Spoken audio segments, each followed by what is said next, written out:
ये वीडियो आपकी IIT Madras based data science qualifier preparation के लिए बहुत इंपॉर्टेंट वीडियो होने वाली है, क्योंकि इस वीडियो में मैंने क्वालिफायर की चारों subjects statistics, maths, English and computational thinking को वन शॉट में एक्सप्लेन करा है, जिससे आपके कॉन्सेप्ट्स एकदम क्लियर हो जाएं और ये रिवीजन में भी बहुत हेल्पफुल होगा, क्योंकि इंपॉर्टेंट टॉपिक्स डिस्कस करे गए हैं। तो इस वीडियो को एकदम एंड तक देखना। तो इस चैनल को अभी के अभी सब्सक्राइब कर लो and let us begin with the video. IITM data science statistics qualifier के सारे important concepts explained in one shot and all the important statistics formula जो कि तुम्हें पता होने चाहिए before the qualifier exam. So first is mean सबको पता है, जो भी डेटा दिया होता है उसकी एवरेज क्वांटिटी को मीन बोल देते हैं। तो फॉर्मूला सिंपल है, sum of all the quantities upon number of total quantities. Sample के केस में n-1 होता है और पॉपुलेशन के केस में n होता है। तो ये शुरू के बहुत बेसिक फॉर्मूलेज हैं जो 10th में पढ़ रखे हैं। ये दोनों पॉइंट बहुत इंपॉर्टेंट है। तो पुराने डेटा सेट को क्वेश्चंस में चेंज कर देते हैं। So for example data set के हर वैल्यू में कोई नंबर ऐड कर देते हैं, तो जो उसका मीन होता है डेटा सेट का वो भी चेंज हो जाता है and the new mean is just old mean, और जो कांस्टेंट नंबर सब डिजिट्स पे ऐड किया था वो भी ओल्ड मीन के साथ ऐड करके न्यू मीन आ जाता है। सिमिलरली अगर कोई किसी कांस्टेंट को मल्टीप्लाई करते हैं ईच नंबर से, तो ओल्ड मीन को भी उससे मल्टीप्लाई करके न्यू मीन पता कर सकते हैं।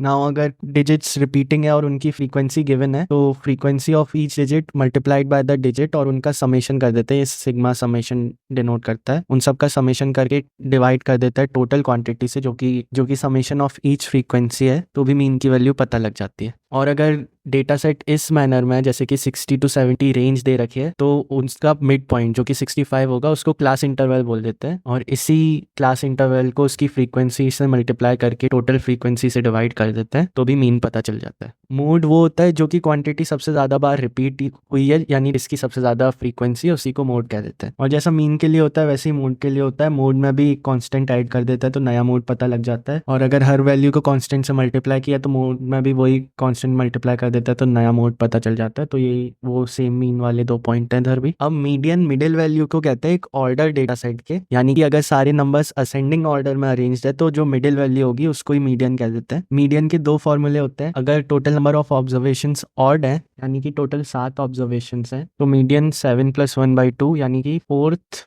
ऑब्जर्वेशन, 4 नहीं, फोर्थ नंबर पे जो ऑब्जर्वेशन होगी वही मीडियन हो जाएगा। और अगर total number of observation even है तो ये वाला फॉर्मूला, इसमें एक और डिवाइडेड बाय 2 आएगा इसके नीचे, तो ये वाला जो फॉर्मूला होगा ये यूज होगा। यानी कि फॉर एग्जांपल टोटल ऑब्जर्वेशन 6 है, तो 6/2 यानी थर्ड, एंड 6/2 3+1 यानी फोर्थ ऑब्जर्वेशन का जो मीन आएगा, यानी कि दोनों को ऐड करके 2 से डिवाइड करेंगे तो वही मीडियन हो जाएगा। इधर भी वही सेम मोड और मीन वाले फॉर्मूले कि अगर एक टर्म एडेड है, कांस्टेंट एडेड है, तो मीडियन में भी कांस्टेंट ऐड करके नया मीडियन पता लग जाएगा, और कांस्टेंट मल्टीप्लाइड है तो मीडियन में भी कांस्टेंट मल्टीप्लाई करके नया मीडियन पता लग जाएगा। वैसे ये चीज़ें इंट्यूटिवली भी पता लग जाती हैं, बट स्टिल बता दिया। रेंज इज सिंपली सबसे बड़ी वैल्यू को सबसे छोटी वैल्यू से सब्ट्रैक्ट कर देता है तो रेंज पता लग जाती है।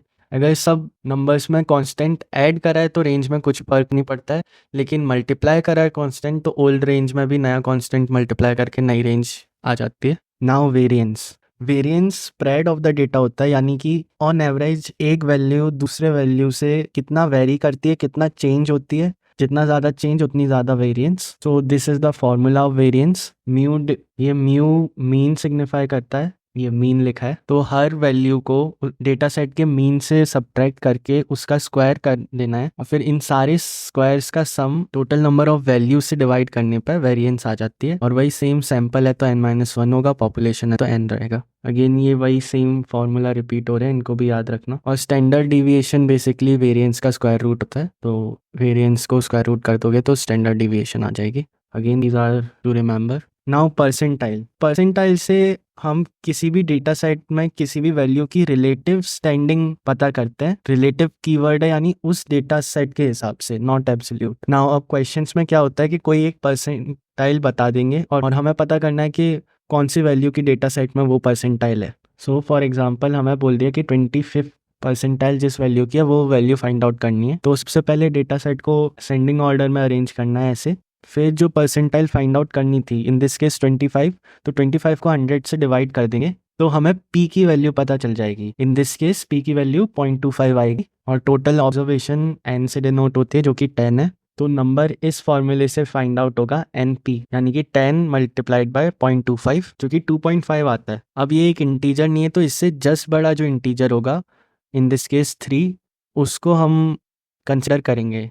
यानी कि इस डेटा सेट की थर्ड वैल्यू इस रिक्वायर्ड नंबर, तो असेंडिंग ऑर्डर में थर्ड वैल्यू 47 है, तो 25th परसेंटाइल इस डेटा सेट की 47 है। सिमिलरली किसी भी नंबर को इसी मेथड से फाइंड आउट कर सकते हैं, 50th परसेंटाइल, 75th परसेंटाइल, सब। जस्ट अ क्विक रिमाइंडर, अगर तुमने यहाँ तक वीडियो देख लिया, that means you find this video helpful, तो इस चैनल को प्लीज सब्सक्राइब कर लो ऐसी और वीडियो के लिए। एंड या बैक टू द वीडियो। तो 5 नंबर समरी एक सिंपल सा कॉन्सेप्ट है कि किसी भी डेटा सेट को 5 नंबर से डिस्क्राइब कर सकते हैं, उसकी मिनिमम वैल्यू, फिर फर्स्ट क्वार्टाइल यानी कि जो 25th परसेंटाइल वाली वैल्यू होगी उसको फर्स्ट क्वार्टाइल बोल देंगे, 50th परसेंटाइल वाली वैल्यू को सेकंड क्वार्टाइल बोल देंगे, और 75th परसेंटाइल वाली वैल्यू को थर्ड क्वार्टाइल बोल देंगे, and the maximum number.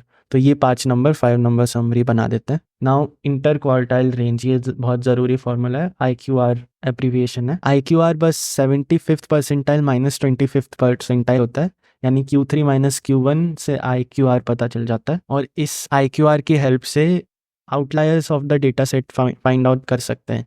Outlier नाम से ही पता चलता है, जो कि डेटा सेट्स में बहुत एक्सट्रीम पोजीशन जो नंबर्स होल्ड करते हैं उनको आउटलायर कह देते हैं, यानी ये बाहर निकल गए हैं। ज़रूरत से ज़्यादा वैल्यू होती है तो भी सर्टेन नंबर्स आउटलायर हो जाते हैं, और ज़रूरत से भी कम वैल्यू होते हैं तो भी सर्टेन नंबर आउटलायर हो जाते हैं। तो ज़्यादा वैल्यू वाले आउटलायर इस फॉर्मूले से पता चलते हैं, Q3 यानी 75th percentile plus 1.5 into inter quartile range, जो कि अभी IQR डिस्क्राइब किया था इस फॉर्मूले से। इनका समेशन ज़्यादा वाला आउटलायर फाइंड आउट कर देता है, और सिमिलरली Q1 यानी 25th percentile minus 1.5 into IQR, कम वैल्यू वाला IQR फाइंड आउट कर देता है। तो इस वैल्यू से जितनी भी कम वैल्यूज़ होंगी उस डेटा सेट में, वो सारी वैल्यूज़ आउटलायर्स हो जाएंगी, और इस नंबर से जितनी भी ज़्यादा वैल्यूज़ होंगी डेटा सेट में, वो सारी वैल्यूज़ आउटलायर हो जाएंगी।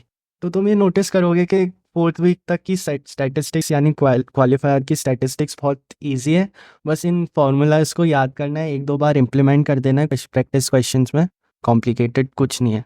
नाउ कोवेरियंस किसी भी 2 न्यूमेरिकल वेरिएबल या 2 सेट ऑफ नंबर्स के बीच लीनियर एसोसिएशन को क्वांटिफाई करता है, और इसका फॉर्मूला थोड़ा थोड़ा वेरिएंस से मिलता जुलता है। तो इधर 2 वेरिएबल्स हैं न्यूमेरिकल, एक x है एक y है। तो जैसा कि वेरिएंस में करते थे, हर x की वैल्यू को उसके मीन से सब्ट्रैक्ट करना है, बस अब स्क्वायर नहीं करना है। दूसरे वेरिएबल में भी वही मेथड, हर y की वैल्यू को y के मीन से सब्ट्रैक्ट करना है, और फिर आपस में मल्टीप्लाई कर देना है, ना कि स्क्वायर करना है जो कि वेरिएंस में करते थे।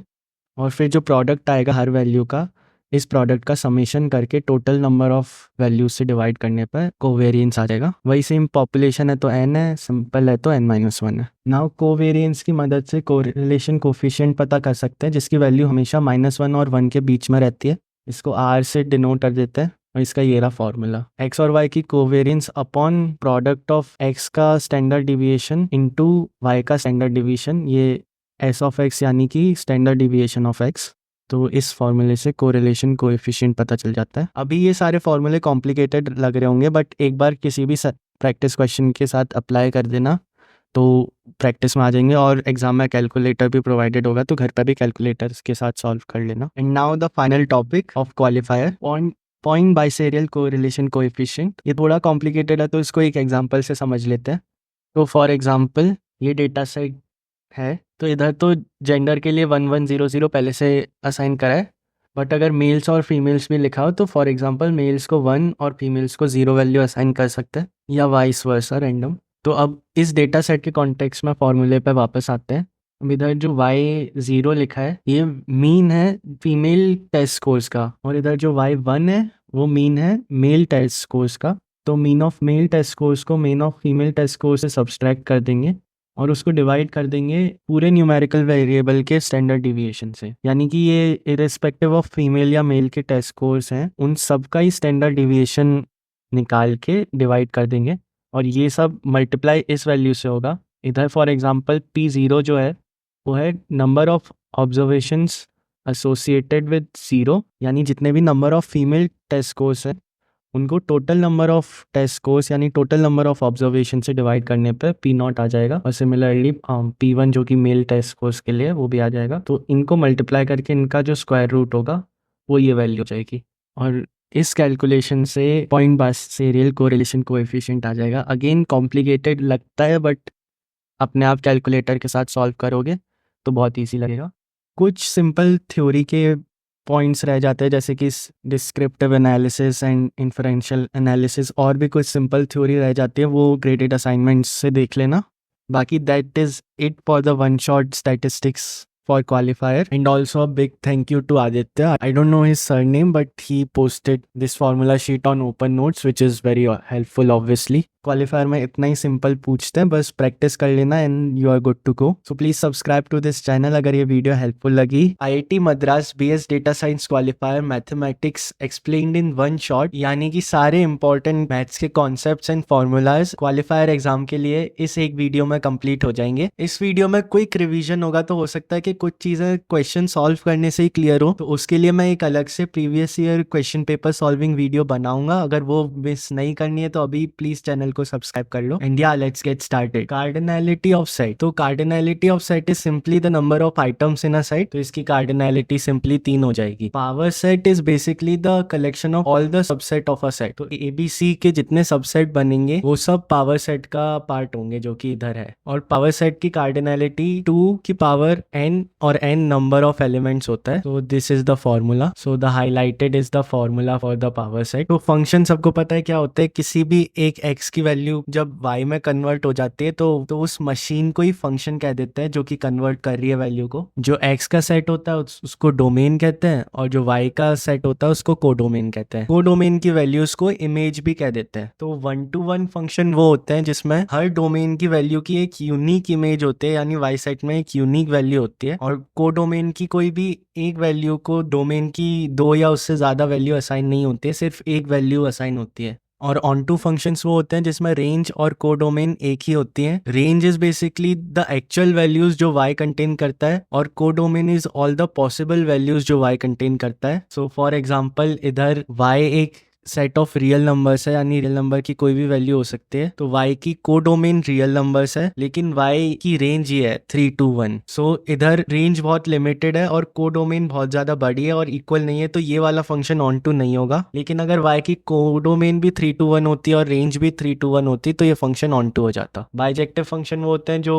1-1 भी होते हैं और ऑन टू भी होते हैं। सेक्शन फॉर्मूला यूज होता है कि जब हमें किसी लाइन पे पॉइंट के रेशियोज दे रखे होते हैं जिनकी मदद से हम पॉइंट के एक्चुअल कोऑर्डिनेट्स पता कर सकते हैं। सो फॉर एग्जांपल A और B के बीच में एक पॉइंट P है, और हमें AP और PB का रेशियो पता है जो कि M और N है, तो हम इसके थ्रू X और Y यानी कि जो P के कोऑर्डिनेट्स होंगे वो पता कर लेंगे। और उसका फॉर्मूला ये होता है, इन अ वे क्रॉस मल्टीप्लाई हो जाते हैं, यानी कि x कोऑर्डिनेट निकालने के लिए m x2 से मल्टीप्लाई हो जाएगा और n x1 से मल्टीप्लाई हो जाएगा, और अपॉन में m प्लस n हो जाएगा। y कोऑर्डिनेट निकालने के लिए सिमिलरली m y2 से मल्टीप्लाई हो जाएगा और n y1 से मल्टीप्लाई हो जाएगा क्रॉस में, और अगेन m बाय n। इस फॉर्मूले को इम्प्लीमेंट करने से p पॉइंट के कोऑर्डिनेट्स पता लग जाएंगे। अगर किसी ट्राइंगल के कोऑर्डिनेट्स दे रखे हैं तो उसका एरिया ऐसे निकालते हैं। तो area is basically 1/2 into the determinant of the coordinates, यानी कि ये formula 1/2 mod x1 into y2 minus y3 plus x2 into y3 minus y1 plus x3 into y1 minus y2। इधर ये नोटिस करना है कि x1 है, फिर y2 है, फिर y3 है, फिर वैसे ही क्लॉकवाइज चल रहा है कि x2 है, फिर y3 है, फिर y1 है, फिर x3 है, फिर y1 है, फिर y2 है। 1 2 3 2 3 1 3 1 2। ये आई होप सबको पता है कि जो स्लोप होता है वो बेसिकली tan थीटा होता है, और theta is just the angle जो कि लाइन बनाती है विथ एक्स एक्सिस। अगर दो लाइन पैरेलल है तो उनके स्लोप इक्वल होंगे, और अगर दो लाइन परपेंडिकुलर है तो फिर उनका स्लोप का प्रोडक्ट -1 होगा।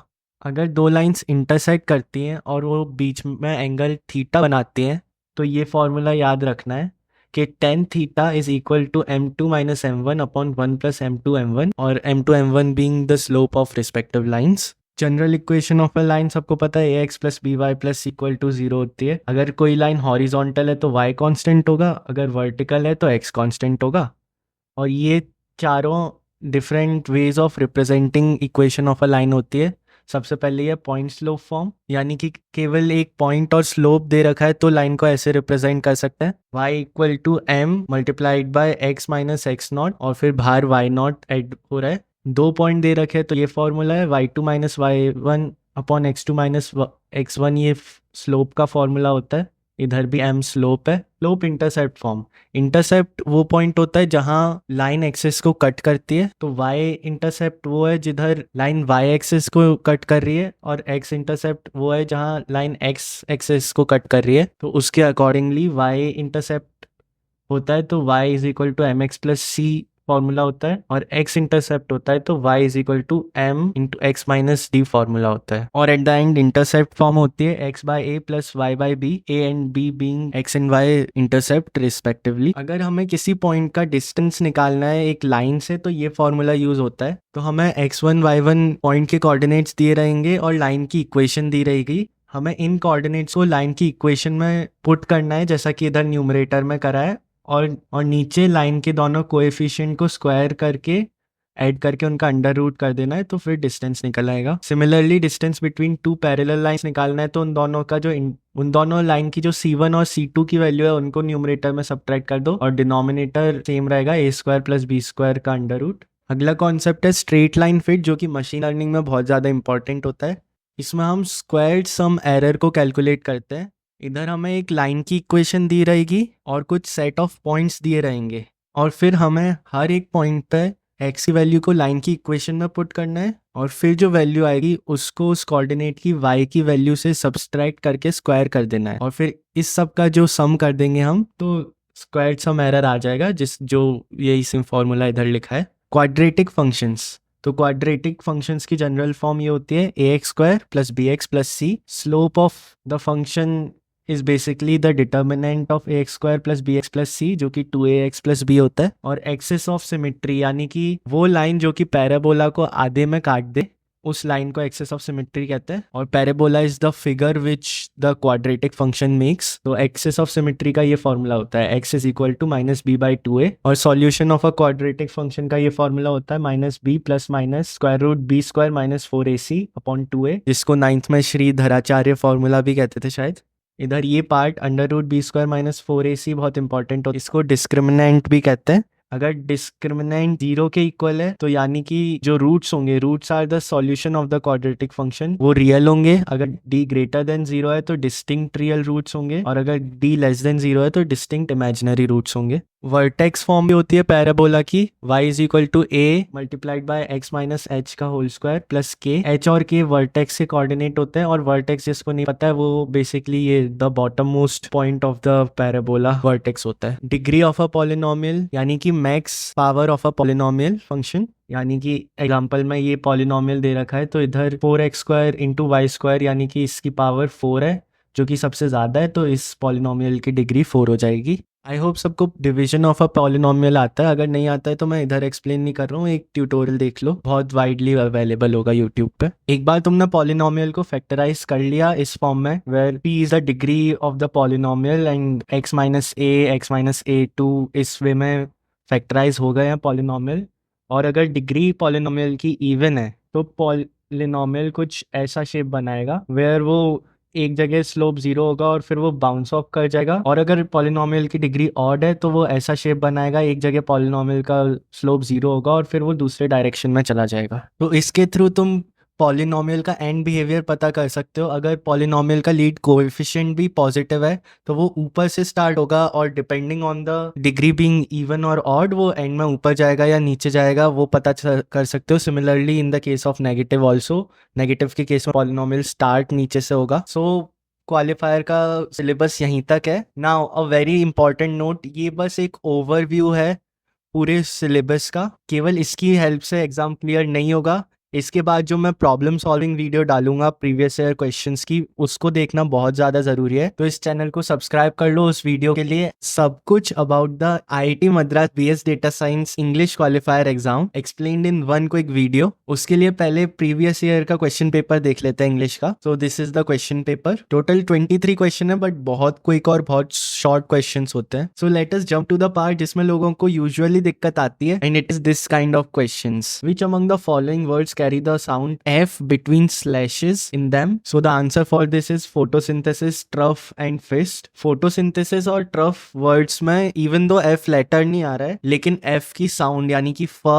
जरूर प्रोड्यूस हो रही है, इस वजह से वो भी पार्ट है आंसर का. तो even though ये वाला क्वेश्चन काफी इजी था, लेकिन in general questions related to phonetics and syllables students को दिक्कत देते हैं, क्योंकि ये पहले स्कूल में नहीं पढ़े होते हैं. एंड ऑल्सो क्विक रिमाइंडर, अगर अभी तक सब्सक्राइब नहीं करा है चैनल को तो प्लीज कर लो, क्योंकि ऐसी और भी हेल्पफुल वीडियोस चैनल पर पहले से ही अपलोडेड है. तो ऐसे ही कुछ और क्वेश्चंस देख लेते हैं. Another question, the word स्प्री has a long वाल और अ शॉर्ट वाल. तो स्प्री क्लियरली लॉन्ग है, लेकिन कोई दूसरा वर्ड लेट्स से सेट एक शॉर्ट वाल हो जाएगा. और फिर there are questions about counting the number of syllables in a word, and syllables in a nutshell is basically the distinct sounds each word contained. तो जैसे कि ये question है, the word flywheel contains how many syllables? तो इसका answer 2 है, क्योंकि fly contains 1 syllable and wheel contains 1 syllable.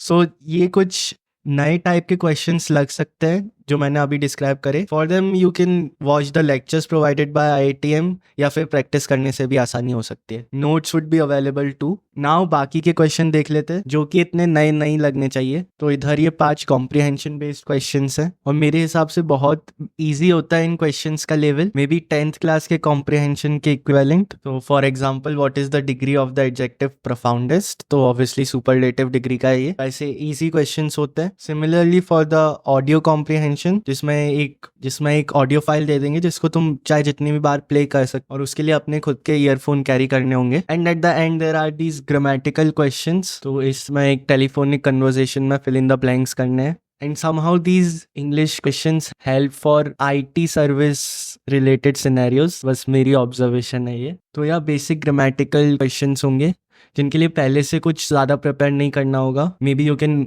solve one mock test and you will be good to go. And yeah, this is pretty much it for the English qualifier paper, जो कि सबसे easy और the most scoring subject है qualifier का. IIT Madras BS Data Science qualifier computational thinking explained in one shot. इस video में computational thinking के important concept समझेंगे, जिससे कि एग्जाम के लिए आपके doubts clear हो जाए. तो चैनल को सब्सक्राइब कर लो और इस वीडियो को एकदम एंड तक देखना. तो सबसे पहले बात कर लेते हैं कौन से डेटा टाइप्स होते हैं. तो टोटल 4 तरह के डेटा टाइप्स होते हैं: बूलियन, इंटीजर्स, कैरेक्टर और स्ट्रिंग. तो बूलियन ये होते हैं ट्रू और फॉल्स वैल्यूज जो होती हैं उनको बूलियंस कहते हैं. इंटीजर्स सबको पता है क्या होता है. कैरेक्टर्स 2 टाइप के होते हैं: अल्फा न्यूमेरिक यानी कि letters and numbers both, and special characters जैसे कि exclamation mark, and sign, dollar sign etcetera. And strings are any sequence of characters. तो सवाल आता है कि सूडो कोड क्या होता है. तो सूडो कोड भी कोड जैसे किसी एल्गोरिदम या प्रोसीजर को इम्प्लीमेंट करने का एक स्टेप बाय स्टेप नोटेशन होता है, लेकिन वो किसी भी प्रोग्रामिंग लैंग्वेज पर बेस नहीं होता है. वो बहुत सारी प्रोग्रामिंग लैंग्वेजेस से सिमिलर होता है. तो जो हम सूडो कोड जो यूज करेंगे कंप्यूटेशनल थिंकिंग में, वो कुछ कहते हैं कि सी से सिमिलर है और पाइथन से भी थोड़ी थोड़ी सिमिलैरिटीज होल्ड करता है. Now let's talk about procedures. Procedures जिनको फंक्शंस भी कहते हैं, उनको हम एक टाइप की मशीन समझ सकते हैं कि एक फंक्शन को जब कॉल करता है तो वो कुछ सेट ऑफ ऑपरेशंस होता है, उसको फॉलो करके हमें एक आउटपुट देता है. तो एक प्रोसीजर का एग्जांपल देख लेते हैं to sum up maths marks. और अब आपको ये प्रोसीजर का सिंटैक्स समझना पड़ेगा. सिंटैक्स क्या होता है? Syntax is basically the way in which code is written. कुछ रूल्स होते हैं एंड कुछ स्ट्रक्चर होता है जिसको हमें फॉलो करना होता है कोड लिखने के लिए, और उसी को सिंटैक्स कहते हैं. सो प्रोसीजर का सिंटैक्स कुछ इस प्रकार होता है कि पहले हम प्रोसीजर लिखेंगे, फिर जो प्रोसीजर का नाम है, इस केस में सम मैथ्स, वो लिखेंगे. फिर ब्रैकेट्स में एक एट्रीब्यूट आता है जो कि चेंज हो सकता है, यानी कि एट्रीब्यूट एक वैल्यू हमें गिवन होगी जिसके हिसाब से हम ऑपरेशंस अप्लाई करेंगे, और वो प्रोसीजर के नाम के बाद ब्रैकेट्स में वो गिवन होता है. एंड फिर इधर से प्रोसीजर स्टार्ट हो जाता है. Sum is equal to 0. Sum एक वेरिएबल है जिधर 0 वैल्यू असाइन करी गई है, यानी इनिशियलाइज करी गई है. देन व्हाइल लूप आता है. तो लूप से समझ में आ रहा है कि कोई भी चीज बार बार रिपीट होने वाली है इसमें, और इनको इटरेटर्स भी कहते हैं, यानी कि किसी प्रोसीजर को बार बार इटरेट करेंगे जब तक कोई स्पेसिफाइड कंडीशन ट्रू रहती है. तो वो स्पेसिफाइड कंडीशन व्हाइल के बाद ब्रैकेट्स में लिखी जाती है. जैसे कि इस केस में while pile 1 has more cards. तो जब तक पाइल 1 में और कार्ड्स रहेंगे तब तक ये प्रोसीजर बार बार इटरेट होता रहेगा, और फिर ये वाली ब्रैकेट्स यूज करके वो प्रोसीजर को बताया जाता है जो इटरेट होता रहेगा. तो the procedure is as follows: pick a card X from pile 1, move it to pile 2, फिर इफ यूज किया गया है। तो इफ एक कंडीशन होती है, अगर वो कंडीशन ट्रू होती है तभी इफ स्टेटमेंट को एग्जीक्यूट करा जाता है, नहीं तो वो स्टेटमेंट एग्जीक्यूट ही नहीं होता है। और वो कंडीशन इफ के बाद ब्रैकेट्स में बताई जाती है, और इस केस में वो है x dot gender is equal to gen. 2 बार इक्वल टू यूज हुआ है, यानी वैल्यूज को कंपेयर कर रहे हैं, असाइन नहीं कर रहे हैं। तो एक्स डॉट जेंडर, अगर एक्स का जो जेंडर है वो जो हमें गिवन जेंडर होगा उससे इक्वल है, तभी इफ स्टेटमेंट एग्जीक्यूट होगा, नहीं तो इफ स्टेटमेंट एग्जीक्यूट ही नहीं होगा। और फिर ये ऑपरेशन परफॉर्म होगा कि सम, जो कि टोटल सम को डिनोट करता है, उसमें x डॉट मैथ्स की वैल्यू को हम ऐड कर देंगे, and x being the card जो कि हमने पाइल 1 से पिक किया था। एंड एट द एंड जब ये वाइल लूप पूरा हो जाएगा, पाइल 1 में कार्ड नहीं बचेंगे, तब हम रिटर्न पर चले जाएंगे। रिटर्न स्टेटमेंट हम यूज करते हैं जब हम किसी प्रोसीजर के एंड में किसी वैल्यू को आउटपुट करते हैं, तो रिटर्न के बाद ब्रैकेट्स में जो वैल्यू लिखी जाएगी वो आउटपुट हो जाएगी उस फंक्शन को जब भी हम कॉल करेंगे। सो सम इन दिस केस यानी total sum of maths marks is the value जो कि आउटपुट होगी हमेशा इस फंक्शन को जब भी कॉल किया जाएगा प्रोसीजर को एंड करने के लिए, एंड सम मैथ्स बोल देते हैं। So this is how a value is returned और outputted in a procedure, and this is how a procedure is ended. और हमें ये समझना है कि एक प्रोसीजर यानी कि फंक्शन और प्रोसीजर एक ही चीज है, कि वो एक जनरल पर्पस मशीन है। यानी कि हम प्रोसीजर को कॉल करते में इस वैल्यू को, जो ये आर्ग्यूमेंट होता है, इसको हम चेंज कर सकते हैं, मेल फीमेल एक्सेट्रा, हम कोई सा भी जेंडर यूज कर सकते हैं इधर। यानी कि हम एक प्रोसीजर को डिफाइन करने के बाद उसको दूसरे केसेस में भी यूज कर सकते हैं। This is a flow chart of N algorithm, जो कि specifically I don't think exam में पूछते हैं, पर एक एल्गोरिदम की फंक्शनिंग को समझने के लिए इसको रेफर कर सकते हैं। और एक algorithm is just basically a set of instructions to perform a task. मैं इधर ज़्यादा थ्योरी डिस्कस नहीं कर रहा हूँ, बिकॉज इन माई ओपिनियन तुम जब इसके क्वेश्चन सॉल्व करोगे और जब क्वेश्चन समझ नहीं आते तो जो कॉन्सेप्ट वीडियोस प्रोवाइडेड है पोर्टल पे उनको देखोगे तो तुम्हें ज़्यादा फ़ायदा होगा। ज़्यादा थ्योरी कंप्यूटेशनल थिंकिंग में पढ़ना इतना हेल्पफुल इन माई ओपिनियन नहीं है। तो क्वेश्चन सॉल्विंग के लिए मैंने computational thinking previous year question paper solved in 1 shot video बना रखी है, तो फर्स्ट लिंक इन डिस्क्रिप्शन होगा, उसको देखो। और ये वीडियो में सारे कॉन्सेप्ट्स बिल्कुल भी डिस्कस नहीं हुए हैं। This is just to give you an introduction to computational thinking. कुछ इंपॉर्टेंट कॉन्सेप्ट समझाकर ओवरव्यू देना इस वीडियो का पर्पस था। पोर्टल पे एग्जॉस्टिव कंटेंट अवेलेबल है, उसको देखो। A huge thanks to Gagneet Kaur for these notes, and इस चैनल को भी सब्सक्राइब कर लो for more such videos, and I will see you soon. Bye.